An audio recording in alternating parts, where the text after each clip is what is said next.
ये नज़ारा जो आप देख रहे हैं, ये बद्रीनाथ धाम का नज़ारा है। अद्भुत नज़ारा।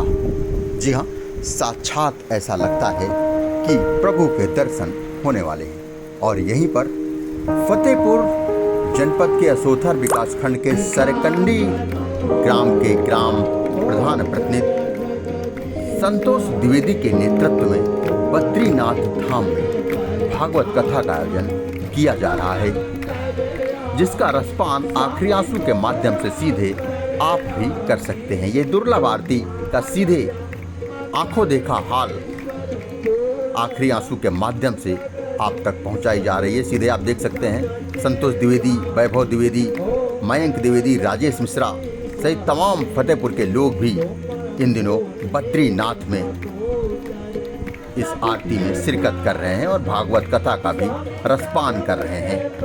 सीधे आप देख सकते हैं। और वहीं फतेहपुर से भी तमाम और लोग भी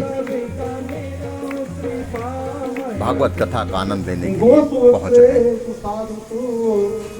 धर्मे मयि च विद्वेषः शवा आसु विनश्यति। लेकिन वेद कहते हैं कि जो इनका अपमान करता है, किसका? देवों का, वेदों का, गौ का, ब्राह्मणों का, साधुओं का, धर्म का, जो इनका अपमान करता है तो शवा आसु विनश्यति, वह तुरंत ही उसकी तुरंत ही मृत्यु हो जाती है, उसका तुरंत ही पतन हो जाता है। ऐसा ही हुआ, इसने ब्राह्मणों का, साधुओं का अपमान किया तो संतों ने श्राप दे दिया और यह महाराज मृत्यु दंड दिया, तो महाराज इसकी लीला समाप्त हो गई। अब प्रश्न चिन्ह उठा के राजा कौन बने? तो महाराज इसी का फिर सबने सहमति की कि इसका मंथन किया जाए। पैरों का मंथन किया, एक बालक उत्पन्न हुआ, जो काला पुरुष उत्पन्न हुआ। महाराज वही निषाद जाति कही गई।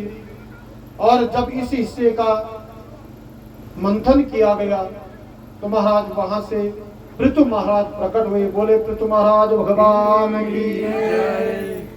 पृथु महाराज जी ने देखा, जब पृथु महाराज एक देखते हैं कि हम जमीन को पर बीज बोते हैं लेकिन जमीन उस पौधा नहीं देती, हमें बीज नहीं देती, कुछ नहीं देती, सब अपने आप ले लेती है।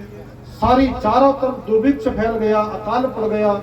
तो महाराज पृथु महाराज को बड़ा क्रोध आया और पृथु महाराज जी ने